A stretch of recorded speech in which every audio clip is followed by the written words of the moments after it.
Hello बच्चों, कैसे हो? एडुसेट के नेक्स्ट टेलीकास्ट में आप सबका बहुत बहुत स्वागत है। मैं कुशागर शर्मा, गवर्नमेंट मॉडल संस्कृति सीनियर सेकेंडरी स्कूल बराड़ा से पीजीटी केमिस्ट्री आज आपके सामने पेश करता हूं चैप्टर नंबर 4 11th का केमिकल बॉन्डिंग और उसका एक बहुत ही important topic valence bond theory.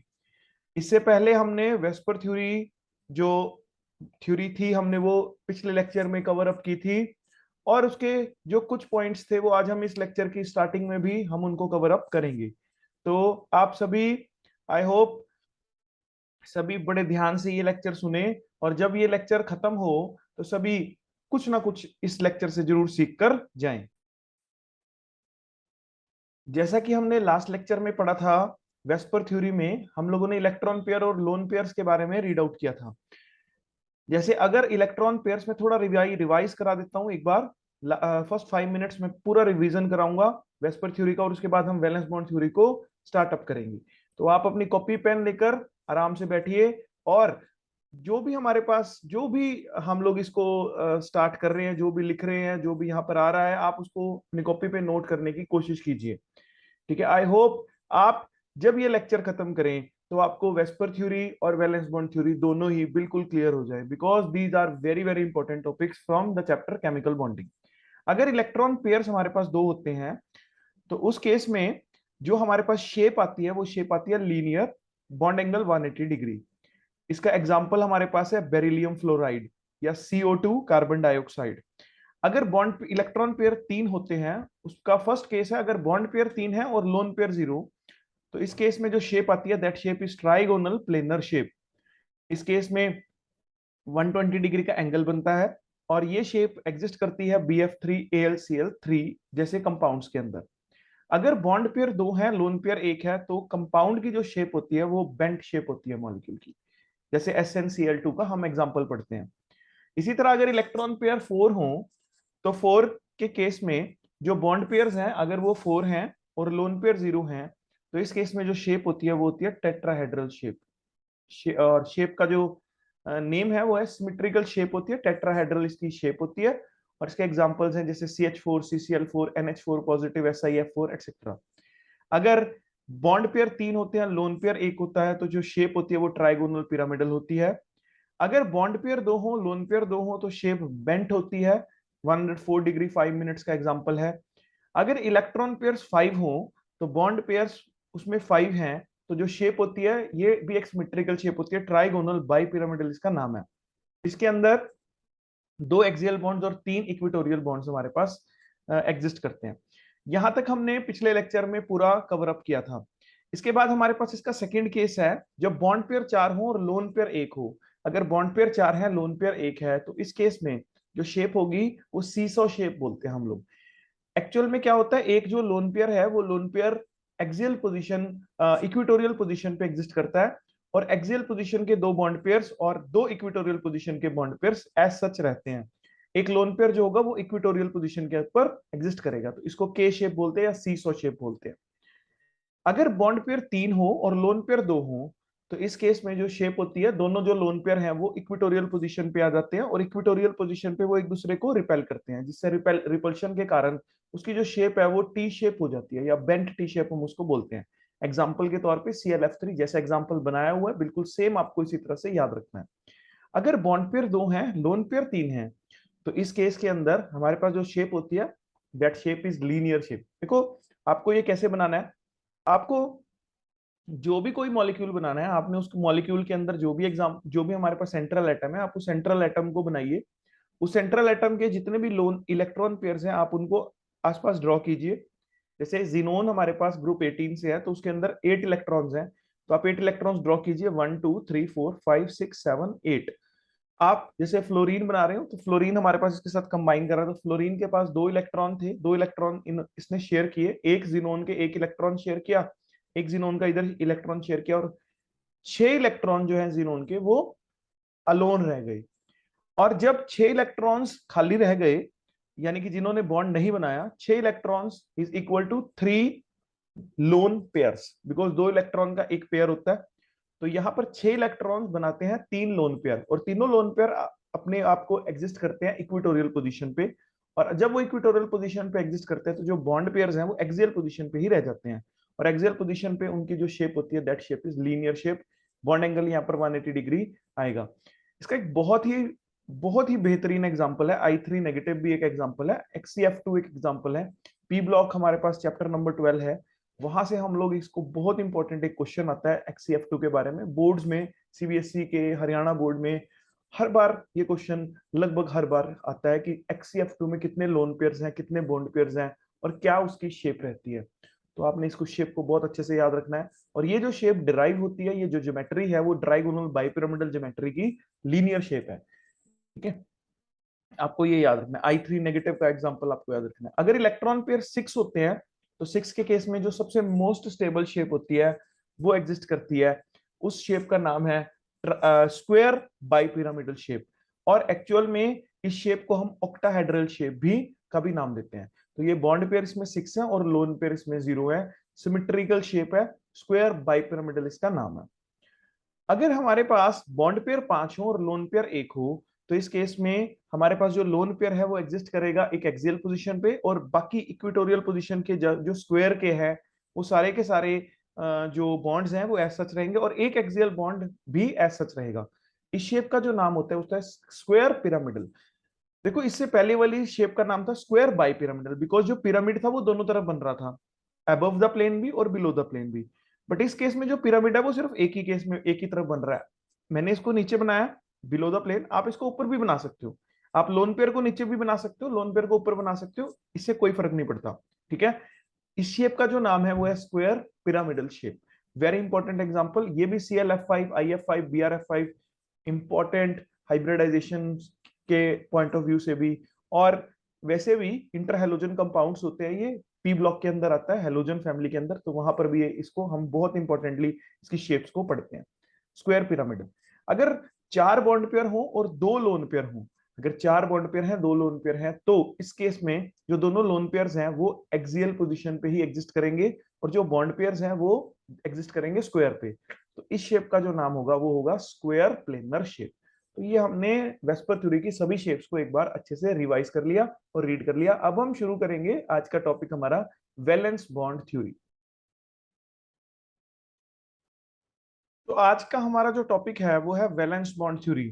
Very very important topic valence bond theory. जैसा कि आप लोग अब जानते ही हैं कि हमारे पास कुछ वेस्पर थ्योरी के अंदर कुछ प्रॉब्लम्स थी। वेस्पर थ्योरी काफी सारे मॉलिक्यूल्स की शेप्स को, तो सिंपल मॉलिक्यूल्स की शेप को तो एक्सप्लेन कर गया था, बट फिर भी कुछ ऐसे मॉलिक्यूल्स थे जिनकी शेप्स को एक्सप्लेन करने में वैलेंस वेस्पर थ्योरी अनेबल था। ठीक है, तो उसके बेसिस पे हम लोगों ने वैलेंस बॉन्ड थ्योरी पे आए हम लोग, और वैलेंस बॉन्ड थ्योरी ने काफी सारे हमारे जो ये आउटकम्स थे, शॉर्टकम्स थे, इनको हमें हमारे इंप्रूव किया, और उसके बाद हमारे पास जो थ्योरी आई उसने काफी सारे मॉलिक्यूल्स की को एक्सप्लेन कर दिया, उनकी शेप्स को एक्सप्लेन कर दिया। वैलेंस बॉन्ड थ्योरी बेसिकली एक मॉडर्न थ्योरी में मानी जाती है, मॉडर्न थ्योरी मानी जाती है कोवलेंट बॉन्ड की, और कोवलेंट बॉन्ड की मॉडर्न थ्योरी में ये क्वांटम मैकेनिकल के प्रिंसिपल्स के ऊपर बेस्ड है। अब सबसे पहली बात, हम इसके बारे में थोड़ी हिस्ट्री करेंगे कि हिटलर और लंदन ने 1927 में ये थ्योरी पुट फॉरवर्ड की, और इसको फर्दर डेवलप किया पॉलिंग और अदर्स ने। ठीक है, अब इसके दो कॉन्सिडरेशंस हैं, मतलब हम इसको दो तरीके से वैलिडेशन करते हैं, दो तरीके से हम इनको पढ़ते हैं। सबसे पहला कॉन्सिडरेशन है, क्या कंसीडर करते हैं हम, एनर्जी को कंसीडर करते हैं मॉलिक्यूल्स की, एटम्स की। तो पहला कॉन्सिडरेशन है एनर्जी कॉन्सिडरेशन, और दूसरा कॉन्सिडरेशन है ऑर्बिटल ओवरलैप कॉन्सिडरेशन। तो जब हम एनर्जी कॉन्सिडरेशन की बात करते हैं तो एनर्जी कॉन्सिडरेशन के अंदर हम क्या पढ़ते हैं, जैसे हम एक एग्जांपल ले लेते हैं हाइड्रोजन मॉलिक्यूल का, बिकॉज हाइड्रोजन मॉलिक्यूल बड़ा सिंपल सा मॉलिक्यूल होता है, सबसे सिंपलेस्ट मॉलिक्यूल है हाइड्रोजन, तो इसलिए हम हाइड्रोजन का एग्जांपल ले लेते हैं। तो हाइड्रोजन के एग्जांपल में हमने क्या पढ़ा कि सबसे पहले हम लोग कहते हैं कि हाइड्रोजन का जो मॉलिक्यूल है, हमने उसको, उसके दो दो एटम्स हैं, उन दोनों एटम्स को हमने फार अपार्ट कर दिया। फार अपार्ट मतलब बहुत दूर रखा।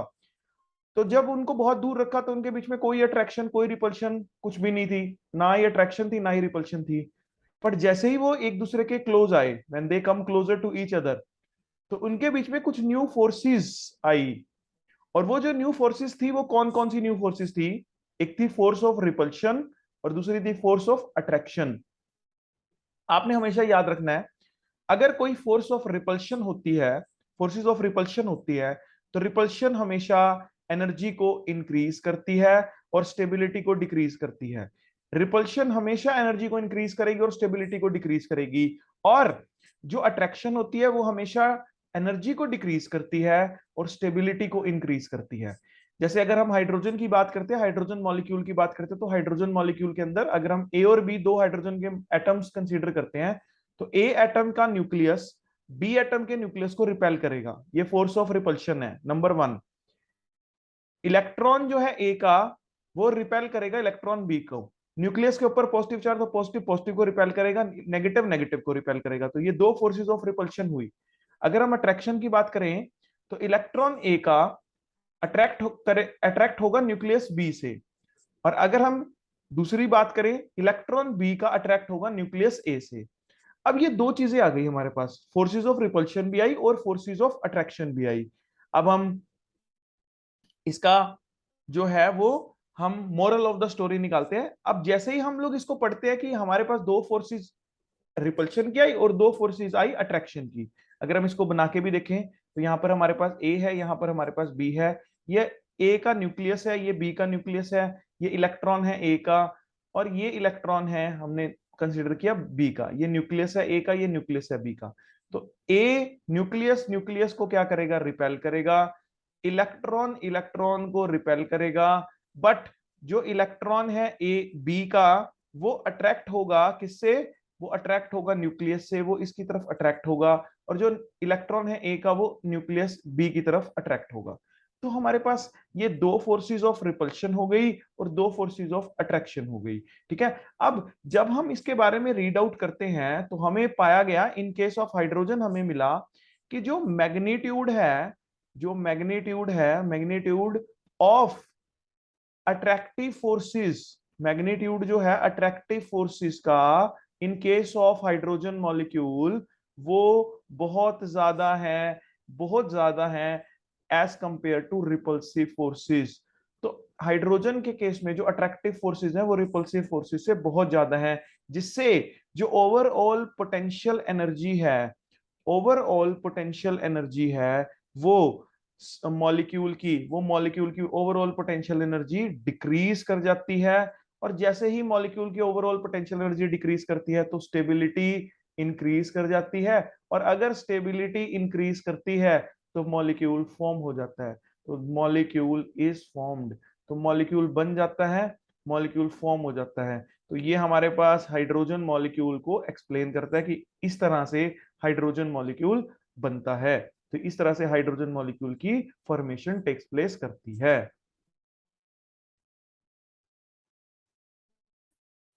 देखिए जी, जैसे ये हमारे पास एक ग्राफ है, ये पोटेंशियल एनर्जी को के डिक्रीज को हमें हमारे को एक्सप्लेन करने में बहुत हेल्प कर रहा है।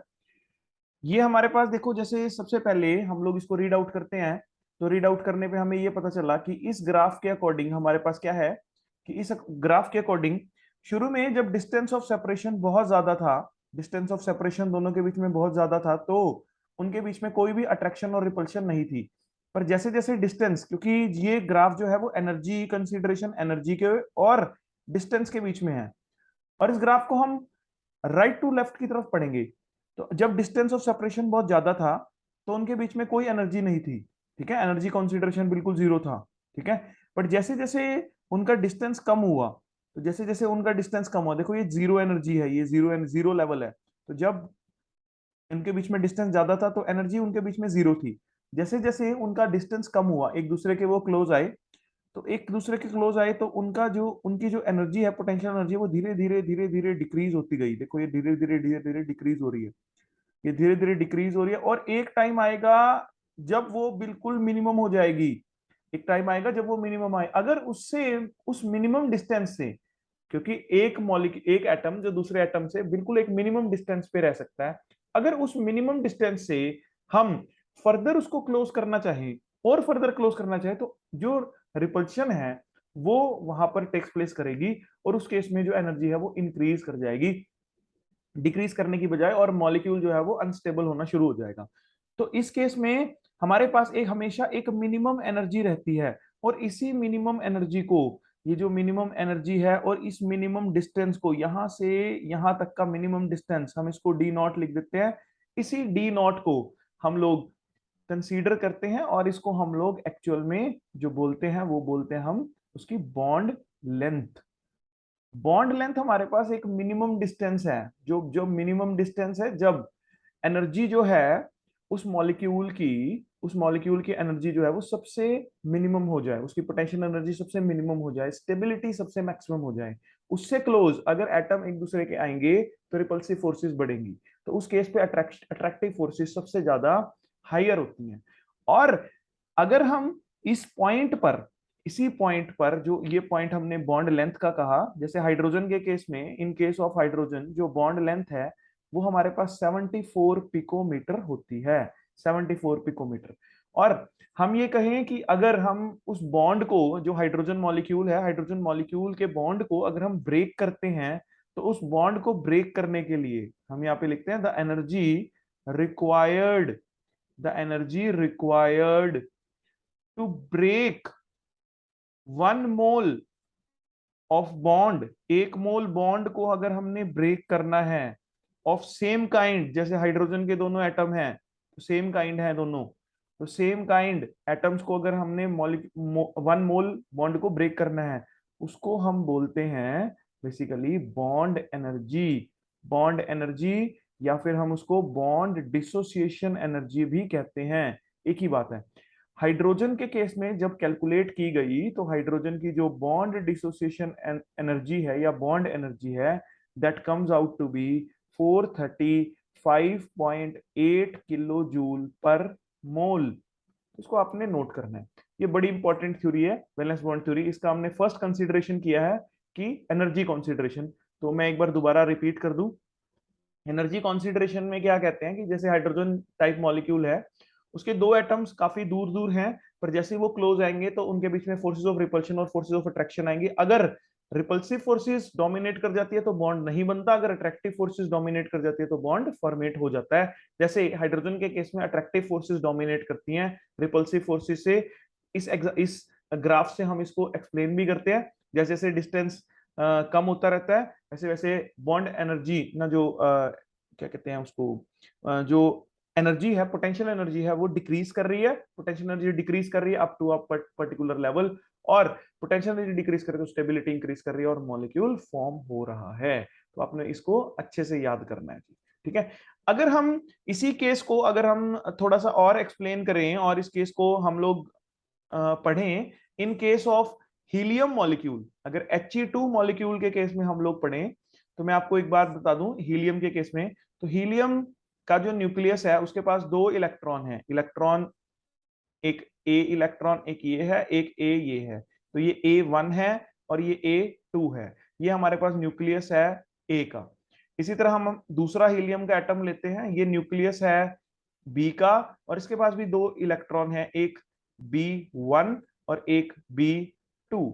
इस केस में क्या होता है, हीलियम के केस में क्या होता है, जो अट्रैक्टिव फोर्सेस हैं, जो अट्रैक्टिव फोर्सेस हैं और जो रिपल्सिव फोर्सेस हैं, तो जो रिपल्सिव फोर्सेस हैं वो डोमिनेट करती हैं अट्रैक्टिव फोर्सेस से। रिपल्सिव फोर्सेस यहां ज्यादा हैं, अट्रैक्टिव फोर्सेस हैं यहां पर कम।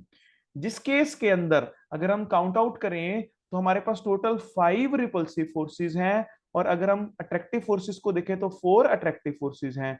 और अगर हम देखते हैं कि रिपल्सिव फोर्सेस ज्यादा होगी, डोमिनेट करके अट्रैक्टिव फोर्सेस से ज्यादा होगी, तो इस केस में हम लोग ये कहते हैं कि He2 molecule does not exist, ये मॉलिक्यूल एग्जिस्ट नहीं करता। क्यों नहीं करता? बिकॉज इसके अंदर जो रिपल्सिव फोर्सेस हैं वो एक्चुअल में ज्यादा हो जाती हैं। अगर हम इसका एक ग्राफ भी ड्रॉ करें इस केस में, हीलियम के केस में, तो अगर शुरू में ये डिस्टेंस काफी ज्यादा था, एनर्जी 0 थी, बट जैसे जैसे डिस्टेंस कम होता गया एनर्जी एक्चुअल में बढ़ती ही गई, कम हुई ही नहीं, एनर्जी बढ़ती ही गई। बिकॉज एनर्जी जो बढ़ती क्यों गई?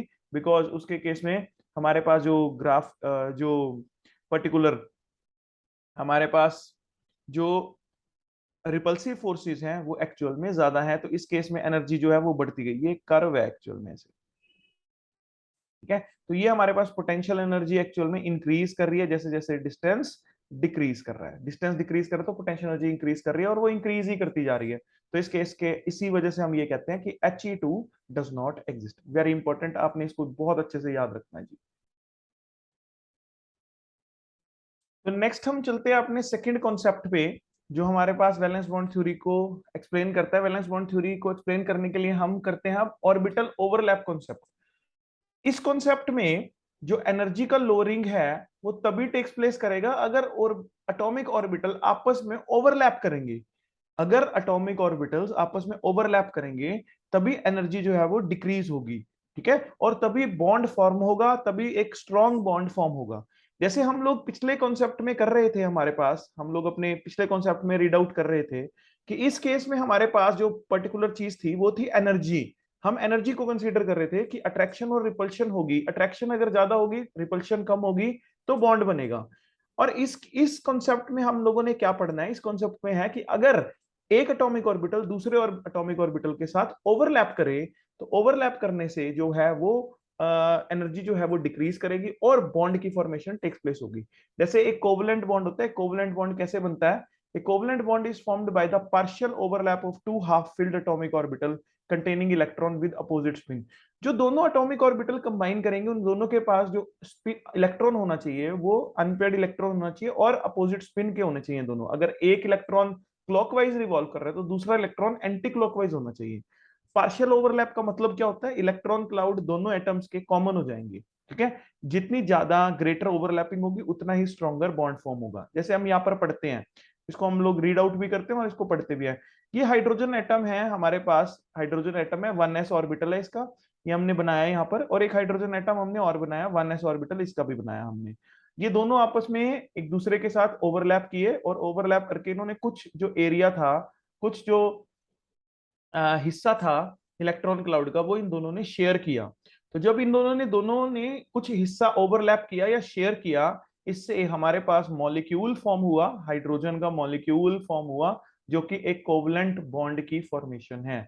और हम लोगों ने यहाँ पर यही पढ़ना है कि जितनी ज्यादा से ज्यादा ग्रेटर होगी ओवरलैपिंग उतना स्ट्रोंगर होगा बॉन्ड की फॉर्मेशन, उतनी स्ट्रोंगर बॉन्ड की फॉर्मेशन होगी।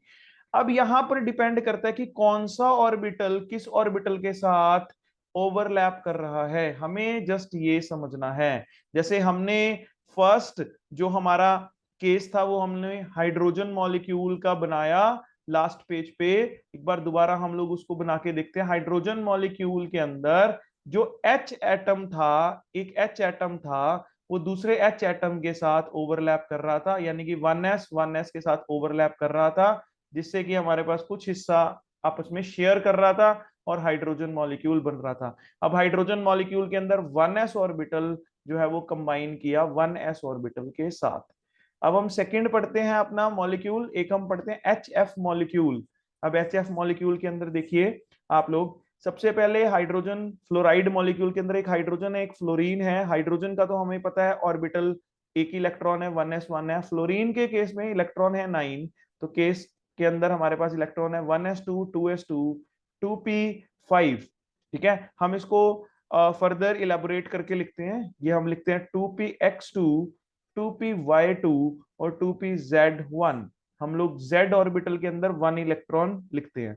अब हम इसको फिल आउट करते हैं, बनाते हैं हम इसको। 1s ऑर्बिटल हम लोगों ने बनाया, तो ये 1s ऑर्बिटल बन गया, एक इलेक्ट्रॉन है इसका, क्लॉकवाइज स्पिन का हमने दिखा दिया। अब हमने इसके फ्लोरीन के हमने 3 ऑर्बिटल्स बनाने हैं, तो आपको फ्लोरीन के 3 ऑर्बिटल बना दिए। आपने एक ऑर्बिटल ये बनाया, एक ऑर्बिटल आपने ये बनाया, 2 ऑर्बिटल, और एक आपने ये बनाया, 3 एक्सिस, तीनों पे हमने ऑर्बिटल बना दिया, ठीक है। हमने इस एक्सिस को कंसीडर किया, let it be y axis, इसको कंसीडर किया जेड एक्सिस एक्स एक्सिस, और इसको कंसीडर कर लिया हमने जेड एक्सिस।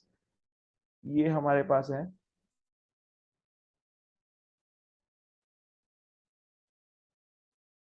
अब हम लोग जब हम लोग पढ़ रहे हैं इसको, तो आप लोगों ने एक चीज का ध्यान रखना है कि हमने एक्स एक्सिस में या एक्स ऑर्बिटल के अंदर हमने कितने इलेक्ट्रॉन फिल किए, तो 2 इलेक्ट्रॉन हमारे पास ऑलरेडी हैं। वाई के अंदर हमारे पास 2 इलेक्ट्रॉन ऑलरेडी हैं, पर जेड के अंदर हमारे पास एक ही इलेक्ट्रॉन है अनपेयर्ड। तो ये हमारे पास था 1s ऑर्बिटल, और ये हमारे पास है 2p ऑर्बिटल। हम इसको 2p अभी लिखते हैं, वैसे 2p जेड हमने कंसीडर किया, तो 2p ऑर्बिटल। अब आपस में क्या होगा, किस किस की ऑर्बिटल की ओवरलैपिंग होगी। अब ऑर्बिटल कौन कौन सी की ओवरलैपिंग होगी, 1s और 2p ऑर्बिटल की ओवरलैपिंग होगी। और इससे एक ओवरलैपिंग से हमारे पास जो मॉलिक्यूल बनेगा वो कुछ ऐसा बनेगा, ठीक है। ये हमारे पास यहाँ पर ये ओवरलैपिंग होगी पार्शियल, और बाकी जो ऑर्बिटल्स थे वो एज सच ही रहेंगे, वो हमारे पास एज सच ही रहेंगे। जैसे ये ऑर्बिटल हो गया और ये ऑर्बिटल हो गया, इनके अंदर दो दो इलेक्ट्रॉन ऑलरेडी थे। और ये अब हमारे पास एक इलेक्ट्रॉन तो हाइड्रोजन ने दिया और एक इलेक्ट्रॉन 2p ऑर्बिटल का है। तो ये जो मॉलिक्यूल बन गया, ये मॉलिक्यूल बन गया HF का मॉलिक्यूल, ये HF के मॉलिक्यूल की फॉर्मेशन हुई, ठीक है। इसी तरह से हम लोग नेक्स्ट पे चलते हैं। नेक्स्ट हमारे पास है सी पार्ट। अब हम चलते हैं एक और मॉलिक्यूल, फ्लोरीन मॉलिक्यूल पे।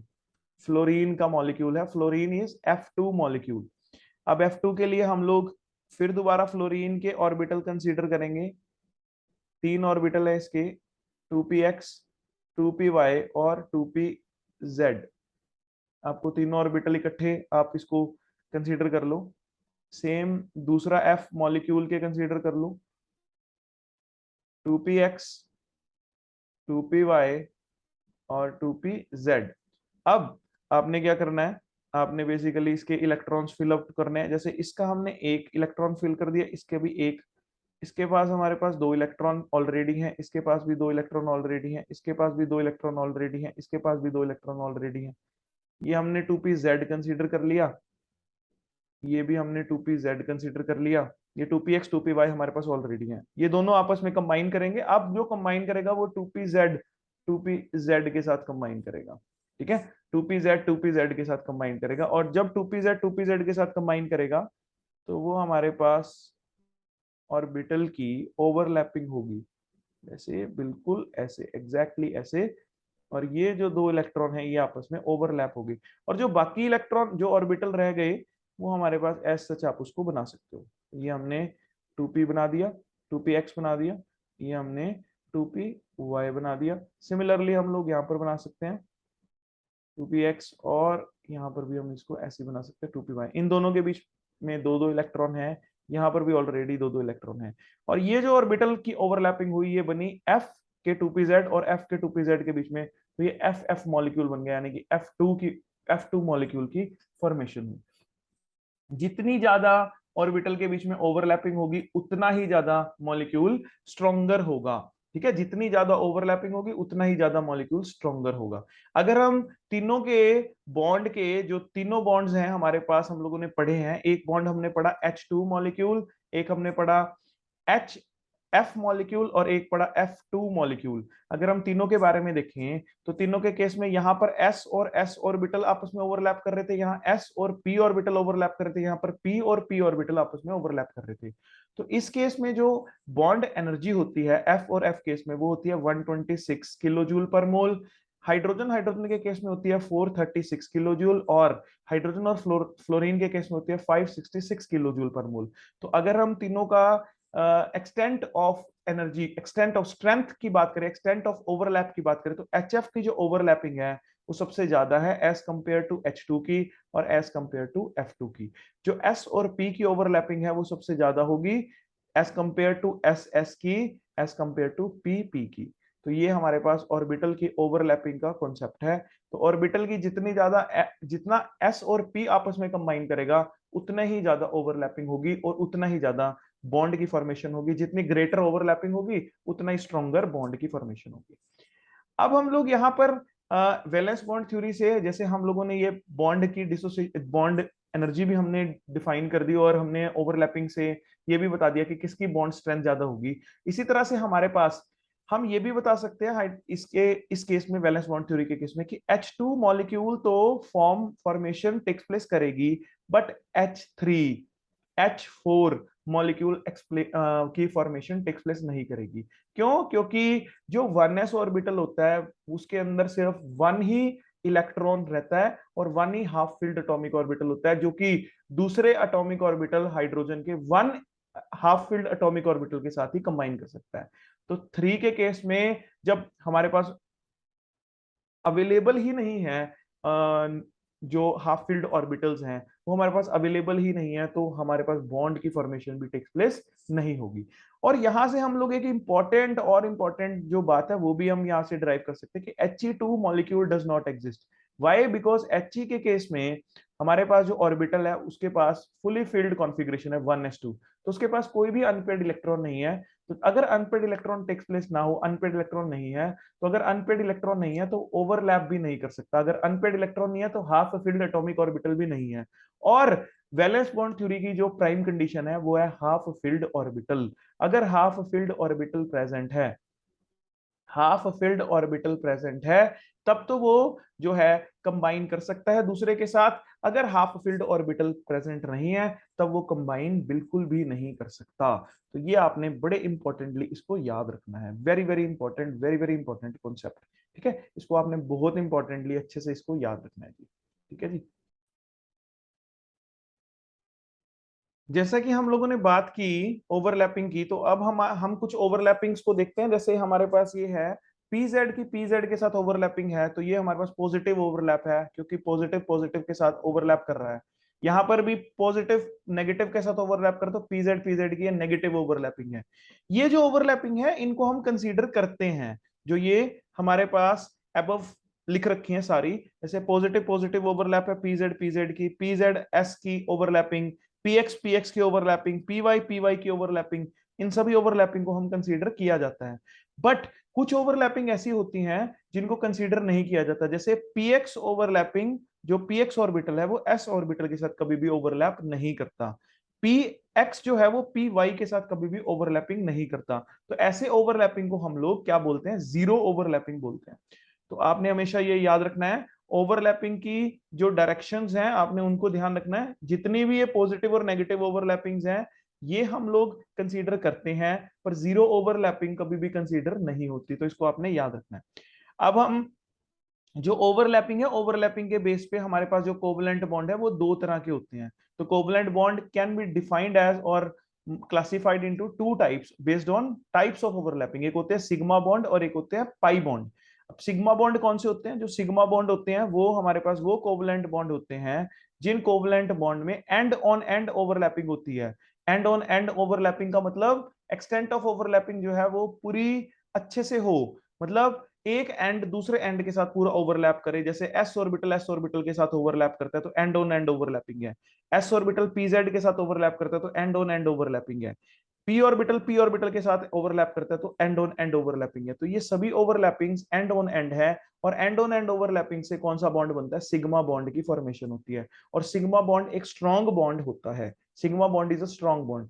और दूसरी बात हम पढ़ेंगे, वो दूसरी बात हम पढ़ेंगे पाई बॉन्ड की। ये पाई बॉन्ड की जो फॉर्मेशन होती है वो तब होती है जब ओवर ऑर्बिटल जो है ओवरलैप करते हैं in such a way their axis remains parallel to each other and perpendicular to the internuclear axis। जैसे हमारे पास ये पी एक्स ऑर्बिटल है, ये पी वाई ऑर्बिटल या पी वाई ऑर्बिटल है दोनों। तो अगर हम इन दोनों को ओवरलैप करें तो ये जो ओवरलैप होगी, ये जो ओवरलैपिंग होगी, ये overlapping and on and overlapping नहीं होगी। इस ओवरलैपिंग को हम बोलेंगे लेटरल ओवरलैपिंग। ठीक है, इस ओवरलैपिंग को हम लेटरल ओवरलैपिंग बोलेंगे, या फिर हम इसको साइडवेज ओवरलैपिंग भी बोल सकते हैं। लेटरल ओवरलैपिंग और साइडवेज ओवरलैपिंग। ठीक है, लेटरल और साइडवेज ओवरलैपिंग है। और लेटरल और साइडवेज ओवरलैपिंग जो भी होती है तो जो बॉन्ड की फॉर्मेशन होती है वो वीक बॉन्ड की फॉर्मेशन होती है। तो आपने यहाँ पर याद रखना है, जो सिग्मा बॉन्ड है वो हमेशा एक स्ट्रॉन्ग बॉन्ड बनाता है, और जो पाई बॉन्ड है वो एक वीक बॉन्ड बनाता है। पाई बॉन्ड डबल बॉन्ड के अंदर और ट्रिपल बॉन्ड के अंदर कंसीडर होता है।